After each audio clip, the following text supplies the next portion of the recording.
Welcome to the 905 podcast. I'm Roland Tanner. I am Joel McLeod. Hamilton has a traffic and roads problem. In recent weeks, there has been something akin to a cataclysm on Hamilton's roads as multiple people have been killed. This, we felt, had come to a peak last week when Boris Brott, Hamilton's well-known conductor and someone who's been involved with all forms of music and entertainment in our region for decades, was killed in an alleged hit-and-run accident just outside downtown. But then, yet on Friday, another young man was killed on Hamilton Mountain in a hit-and-run. Glenn Clark died after being struck by a vehicle on Upper Wentworth Street near Lime Ridge Mall. In February, CBC wrote an article talking about the high number of accidents in Hamilton. It mentioned how there had been 4 road deaths a couple of years ago in Hamilton, but this year, a 71-year-old man was killed in January by a school bus, an 86-year-old woman was killed by an SUV in Stony Creek in October. Days earlier, a 65-year-old was killed by a dump truck on his mobility scooter.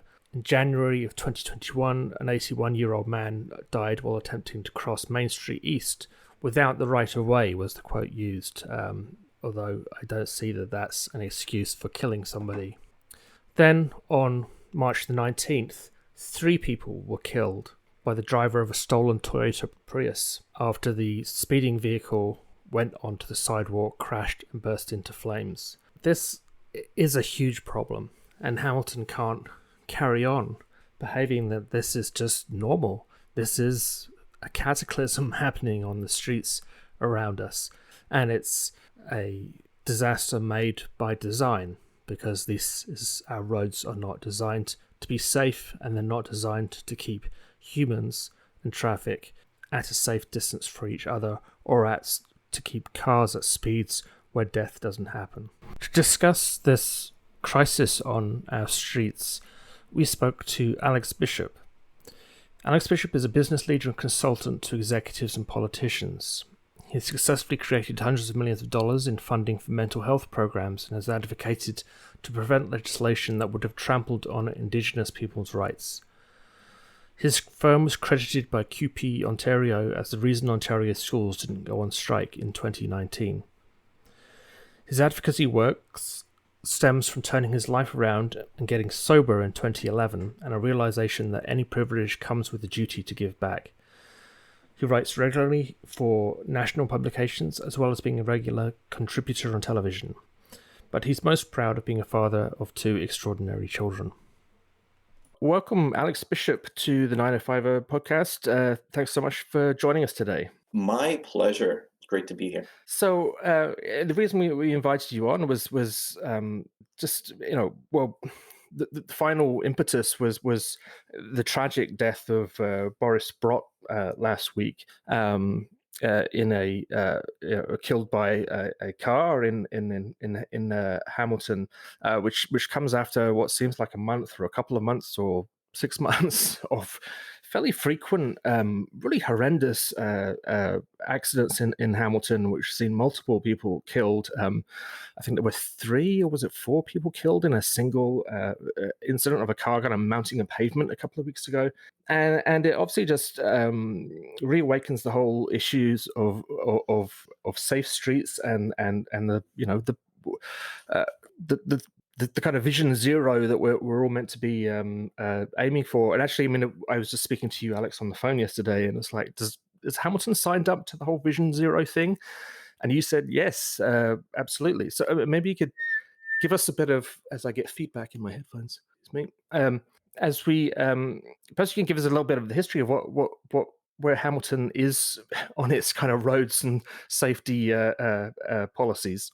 Thank you. So I think Boris's death, the fact that he's a significant person in the community. I mean, he's someone that lives in the neighborhood that I live in, and very frequently would see him just walking on Locke Street, and so his death and the fact that he's had a significant impact, especially in the art scene, is something that I think is a bit of a catalyst, hopefully, for the city of Hamilton to move from being zero vision to being actually consistent with vision zero. And I think that's where we are. I mean, this is something that has been paid lip service to. And even though there's been commitment to vision zero since back in 2016, I'm actually looking at a tweet from the city of Hamilton. Vision zero is a global movement changing the way we use roads. Share your thoughts about vision zero in Hamilton.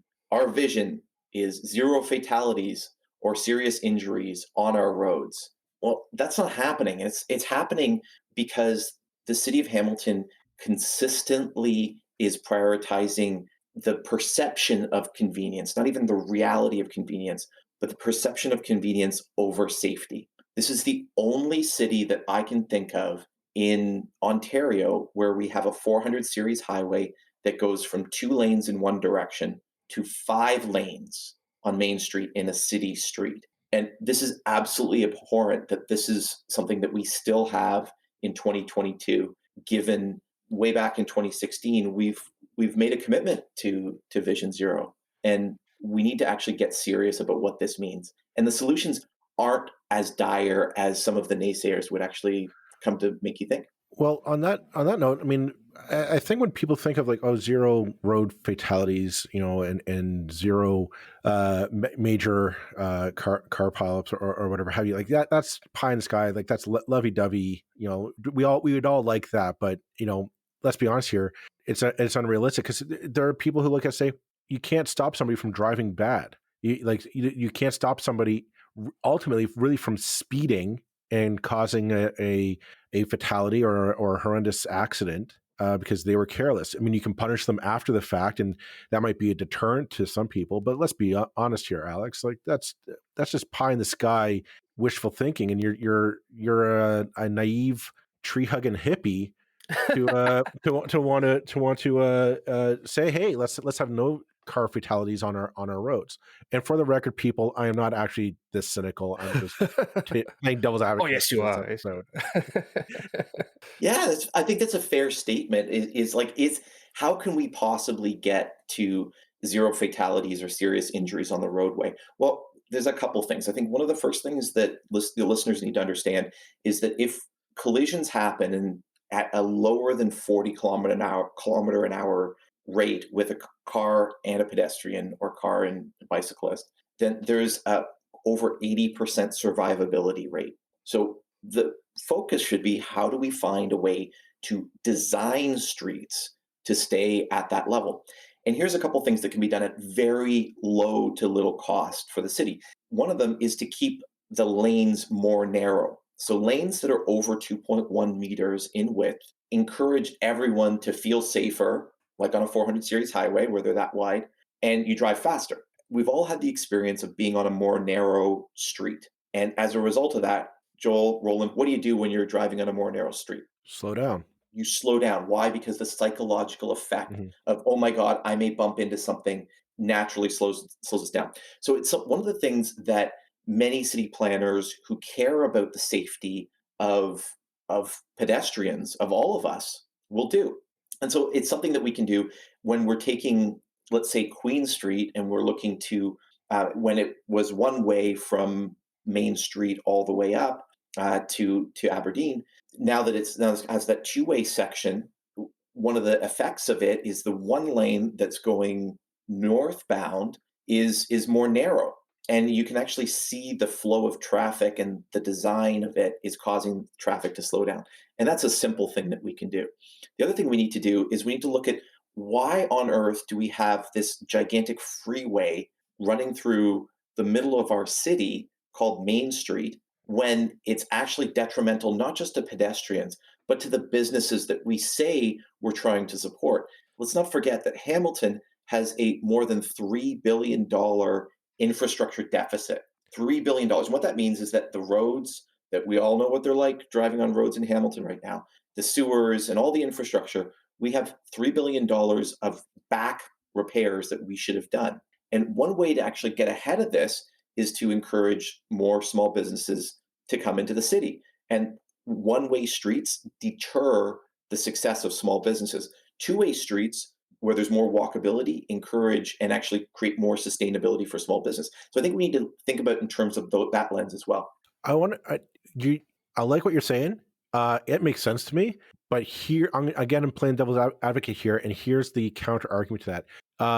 The argument I hear from people in downtown Hamilton all the time is, "Oh, it's so easy to get around in Hamilton. It's so easy because all those one-way streets. It's just so easy."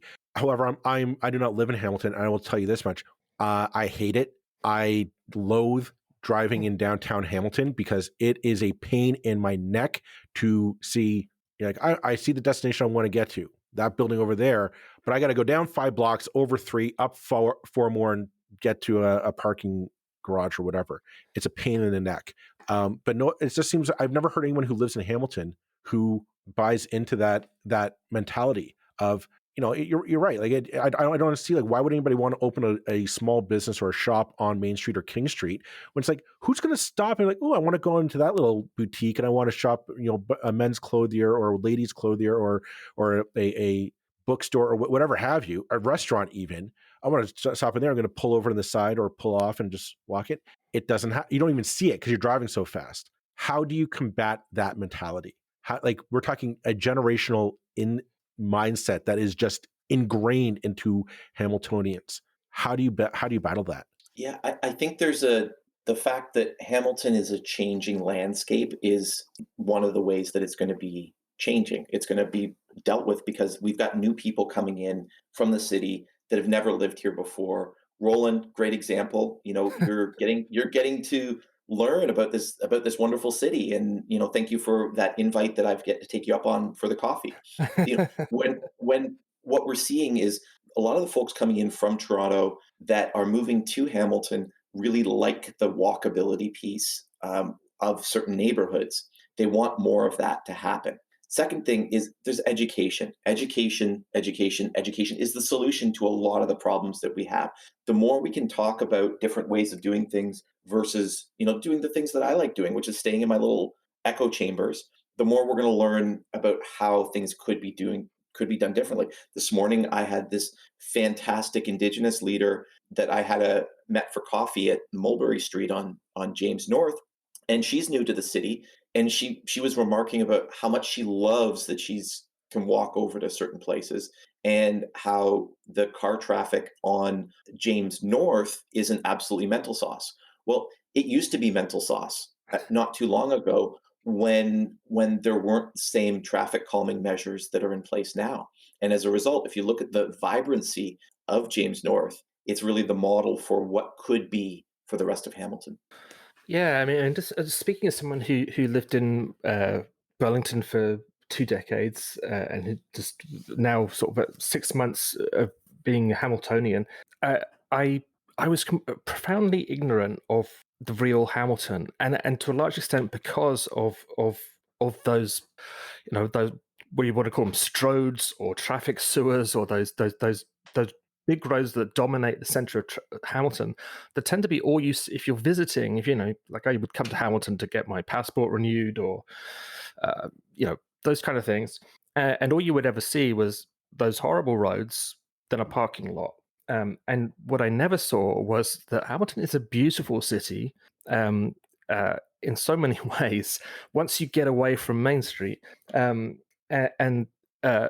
that those stores that Joel was talking about, the independent stores, they are growing, and they are, with Lock Street and James Street and everything, we're kind of seeing pockets within Hamilton of really wonderful kind of pedestrian centric and pedestrian friendly areas that we kind of need to join up and bring those areas so that you don't have a gap in the middle that's kind of but those roads dominate everything. And for people, again, I mean, I can't emphasize it enough that for people to come to Hamilton once in a blue moon and you're trying to kind of sell the city on them, all they see are these dreadful one-way systems, which, as Joel says, are kind of very off-putting as an outsider because because it's an uncommon thing in North America, an uncommon thing in Ontario to have one-way systems. Compared with, I grew up in towns with crazy one-way systems, which also have generally been replaced now because they didn't work there either. But it's But then we look at council, and I believe yesterday, like literally days after Boris Brott was killed, I think it was Councillor Ferguson basically. And I don't have the quote in front of me, but words to the effect that we have to stop waging war on car drivers. The poor car driver is being persecuted by all these crazy leftists on council. Well, the two, we know which two he was talking about there, I suspect. Do you think that there is a kind of do you think change is coming? I mean, again, we're in an election year, and it seems that there's the kind of newer faces who are more open to things like changing traffic, and then there's the old crew. Do you think the change is on the way? Yes, yes. I feel like quoting some Bob Dylan right now. The times that are changing.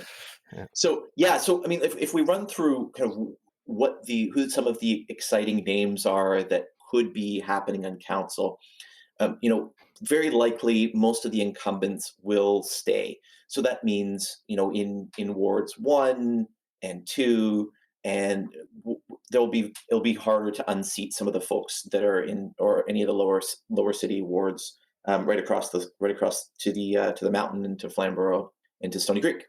But if we look at some of the wards where I think there's some opportunities for change, there's Ward 4. There's no incumbent because Councillor Marilla has retired, or will retire rather. And there's one of the names that I'm really excited about hearing in Ward 4 is Max Francis. And Max Francis is actually, and I'm sporting his shirt right now, that's the guy behind Hamilton is home, so true Hamiltonian brand. We'll send him a bill for the shameless plug. Don't you worry. Yeah, it's like I did. I should actually ask him for some free shirts for y'all. So this shirt I paid for. Full disclosure. But he's someone who's he's visible minority. He's a business owner. I've known him for 2 decades. And he's someone who brings a very collaborative and engaging ethos, and will be someone that if Ward 4 decides they want someone who has the ability of bridging different gaps, he's that guy. Ward 5, there's a few names being kicked around. A guy named Matt Francis, so white guy, not to be confused with Max Francis, is his name's kicking around there. Some of Maria in Ward 10, which is just next to Ward 5, is actually looking at a very difficult 3-way race. She faced a 4-way race last time. The person who was in 4th will not be running. So it's going to be Maria, Louis, Jeff Beattie. So there's 3 people, and I would not be at all surprised if you get someone like Jeff or Louis having a shot at taking Maria out. I would wager on that. Judy Partridge is not running in Waterdown, so that's almost certain that Susan McKechnie, I believe is her last name, will be the leader there. Arlene Vanderbeek is facing what looks like and this has been thrown around there. It looks like Ted McMeekin may be running. Really? Yeah. So Ted McMeekin, for your listeners, will probably remember him being a former cabinet minister and parliamentary assistant to the. Yeah, we had him on the podcast a couple episodes back. I missed it. Well, we've all 3 of us have probably known Ted for quite. I mean, obviously he's been around Hamilton and Ancaster for a very long time, so that's an interesting development. Let's put it that way, in a neutral fashion. Well, I mean, you're definitely setting up that there is. I don't know what the outcome of the election will be, so I'm not going to predict that. But that there is, at the grassroots level, there does seem to be an appetite for change, and I don't mean just in terms of this. We've talked about the grassroots movement many times on this podcast before. And we reached out to various groups, and I kind of want to touch upon that. Is that Hamilton seems to be coming at a crossroads where there's organizations, there's a grassroots movement of, we want the city to be different. We need to grow beyond just being a Stelco town. We need to get past this mentality and grow into a more 21st century city, really, and kind of leap forward in terms of a maturity of Hamilton. And there's the old school crowd that's just we need to go back to the glory days of Stelco and whatnot. And I think this election will be a bit of a battle of those ideas. That being said, I want to shift the focus to the provincial level, because when we're talking about major infrastructure building, we're talking about how, like, to make people safe, we're going to need massive amounts of infrastructure funding to change the landscape of our streets and whatnot. And eventually that's going to have to come from the province. And here's the rub. I don't see that help coming from this current provincial government. I don't know what's going to happen on June 2nd, but that's to be seen. And my point is, this government does not care about Hamilton. I'll be honest. The LRT that came in, that's a federal funding thing. If the feds didn't pony up the cash, the LRT would not be happening. This provincial government did not care for it. This provincial government wants to overrule the city council and expand the urban boundary just to build more single-use family homes, sprawl, or whatnot. And again, overlooking the fact of, hey, if we focus on infill, if we focus on redesigning a lot of these parking lots that we have in downtown, a lot of empty buildings, derelict buildings that need to be upgraded, turning those into condos, rental properties, townhomes, whatever the case may be, the sky's the limit, literally. And in that case, you can revamp a lot of the city landscape. And I'm going on a long way saying, is this actually doable with, are we talking about a really fundamental shift in how we look at our urban landscapes in Canada, starting with the 905? Yeah, so I think you brought up two interesting points. You talked about the provincial government and their ability to be moved to invest in Hamilton. And then the second piece you were talking about, which is, boundary expansion. So I guess the first thing, the reason why Hamilton has the largest infrastructure investment ever in the history of the city is frankly not due to the great leadership we have at City Hall. It's frankly not due to any other reason except we have an incredibly powerful force in Leuna, in Joe Mancinelli, who was the only labor organization to have supported Premier Ford in his election bid in 2018 rather. And in 2018, he supported him. He then flipped and called him a coward, called Premier Ford a coward when Premier Ford canceled the LRT. And I was there at the Sheraton when that announcement was botched, and Minister Mulrooney was heckled away from even making the announcement publicly.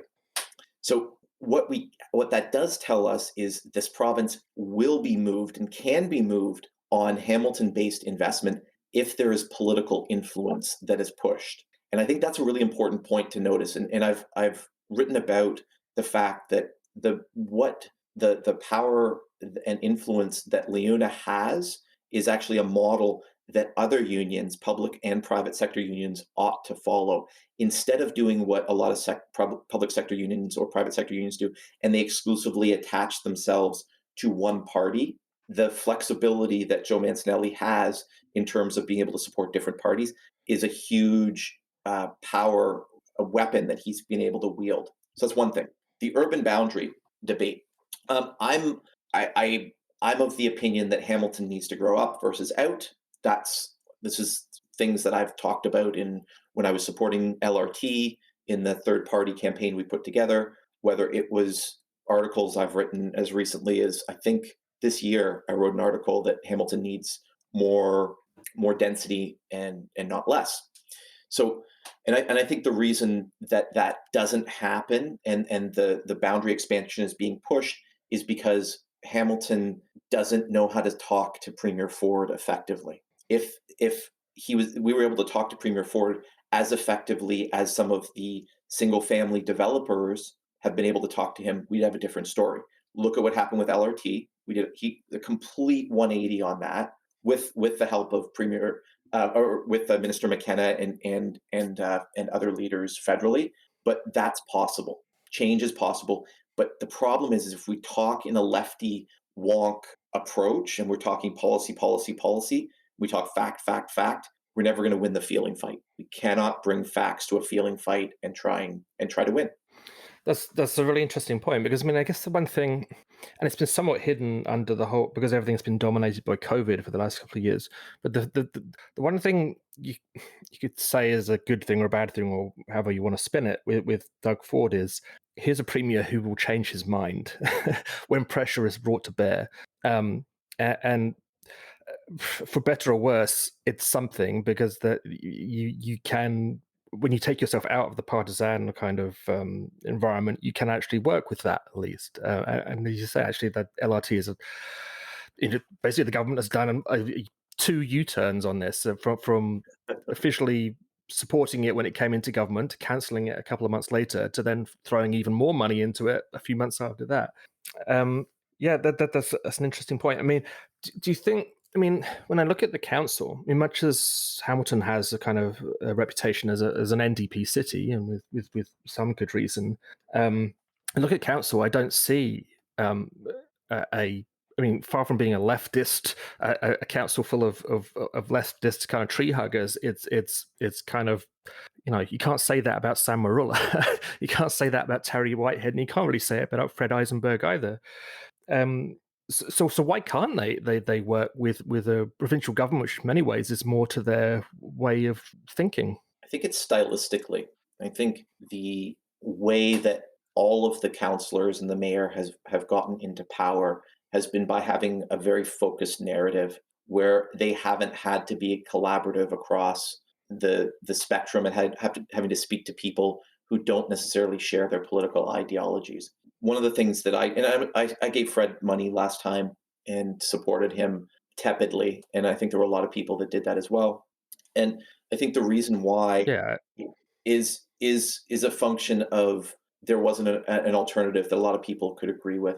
And so if Fred was able to create a team council approach and put a message where everybody was united behind a single vision, like Vision Zero, and actually step it up with action, then there'd be a lot more influence and power that group could bring to Queen's Park, to Premier Ford. But we're not seeing that happen.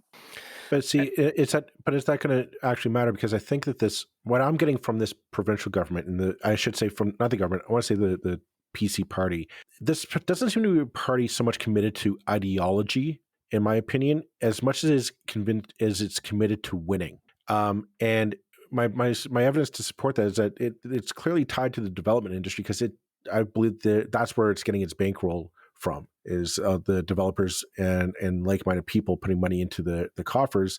And so they figure, well, I got to present some wins for those people, and they're going to help me win some ridings, or at least hold on to ridings currently. How realistically can Fred or Sam Marula or anybody go to Doug Ford and say, I can give you Hamilton Mountain, I can give you Hamilton East Stony Creek, I can give you Hamilton Center? Really, is that a plausible feat for anyone to go to Doug and say, I can do this for you, just give us money for this project? I don't think it has to be that linear. And I'll give you an example of why I don't think it has to be that linear. When I was part of kind of the lead group that put together the naloxone program under Premier Wynne, and so that's a opioid overdose prevention program, I was really worried that Premier Ford was going to cut that. Deeply concerned about it. Saved a lot of my friends' lives. I've been sober for more than a decade now, and I've seen a lot of people die, frankly, over the past, especially over the last 2-3 years, but had died, over and over again because of opioids. So what we did was we created a private members bill. So personally, this is just a volunteer thing, create a private members bill with a Tory backbencher to provide free training for these naloxone kits on every first responder in the province. So what I did was I got the premier a win for a cause he cares about, which is first responders, and I got a win for what I cared about, which is people like me who used drugs not dying. And there's ways of doing that as well for the premier on given issues. The problem is if we don't go in, Hamilton leaders don't go in with that collaborative ethos, if we lack the ability to know what is in it for Premier Ford, then we're never going to have those solutions being presented. And that's the concern I've got. I think that's a really good point. And we think so much in our kind of even when we're not partisan ourselves, we think so much in a partisan framework that we're always, well, there's nothing we can do with this government, so let's wait for the election and hope we get something better next time around. And it's self-defeating in a way. It's as I say, the one thing that I would say you can give to Premier Ford is a certain amount of flexibility, and also give him a win, and he'll support anything to an extent. And LRT is kind of an example of that. Give him a win, and suddenly he's the biggest fan of LRT. Just bringing it back to the safe streets again, and I mean, just in case there's anybody listening who isn't familiar with who Boris Brott was and his importance to not just Hamilton, but anybody in this part of the 905 region in terms of the arts and music. It's always, when you focus on someone who's well known, to an extent it's disrespectful to the numerous other people who've died recently in car accidents who just had the misfortune not to be locally sort of notorious. But still, I mean, do you think this can be a turning point in Hamilton's views of things? In an election year, that this has to be the point where things change. We can't just give lip service to Vision Zero anymore. We don't have to wait for the province necessarily. There are so many different things that can be done to make streets calmer without necessarily spending vast amounts of money. I mean, like you say, the point you made about the width of roads was brought home to me 2018 when I was canvassing in Burlington. And the street I live on is a long straight street. I lived on at that time, a long straight street. And 100 yards away is another long straight street, which is almost identical, but a meter wider. And canvassing on those two streets, it was immediately apparent how much faster the traffic went on the one that was about a meter wider. From the purely visual point of view, you could hardly tell the difference. But the speed was very noticeably different. And that street has a continual kind of campaign for traffic calming measures, which haven't really got anywhere yet. And it seems to be like you don't need to spend billions on narrowing a street. You can put in, I grew up in a country where you would have bollards and sleeping policemen, we used to call them, the humps in the roads. And I see in Hamilton, those things just don't really seem to exist very much yet. So to shorten my enormously long question down to a couple of sentences, do you think we are at a turning point? So as unfortunate as it is that a person of note in the media needs to die for their attention to be brought to a given issue, I think that's just the way humans are built. Humans will identify with a person. A leader was talking about this morning about this exact issue. Hopefully, there will be an upswell of folks who have a connection to Boris or connection to music and what he means and he meant to them, to be able to create momentum. I think what that's going to serve to do is tell the leaders this is an important issue and we need to pay attention to it. What it can also do is it can help get out the vote of folks who identify with that being an important issue. But what I will say is we will probably only see between 3 and 5 new faces on council. If the approach that council has is not being able to talk to each other in the language that the other folks listen to, just like I was suggesting that Hamilton as a whole needs to talk to Premier Ford in his language, I don't think we're going to see change. It's very challenging for people who are very car-centric to hear stories about why we need to narrow lanes. If we don't give them reasons to listen to us that make sense to them, they're not going to. I don't think it's any more complicated than that.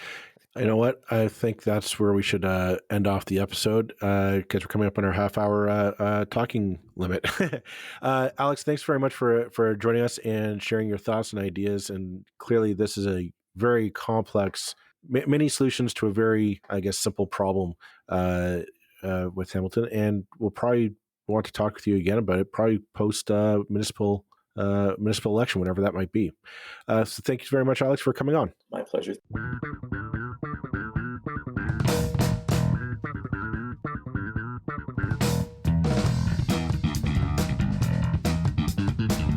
That's it for this episode of the 905er. Thank you for listening.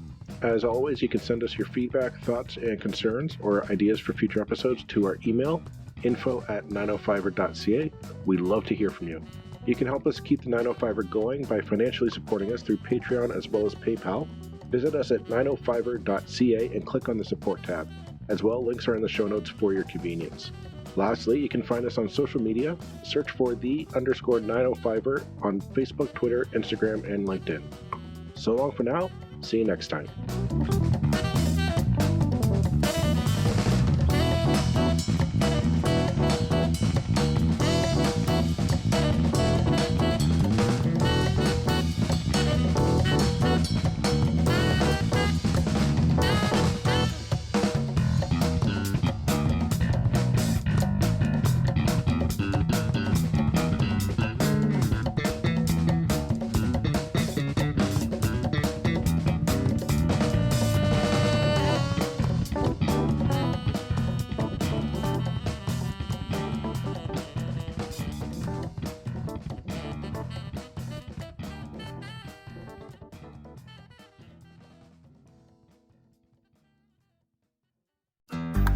Looking to make the most out of this life and optimize your personal wellness? Then check out the Natural Man Podcast. Join me, host Mike C., as we explore all areas of human wellness, physical, mental, and emotional. Learn strategies to optimize your own well-being and be in the driver's seat of your own health. Remember, your doctor works for you. Learn biohacks, neurohacks, ways to improve sleep, and ways to optimize your body and your mind. Check us out on Apple, Spotify, the Fountain app, and at naturalmanpodcast.com.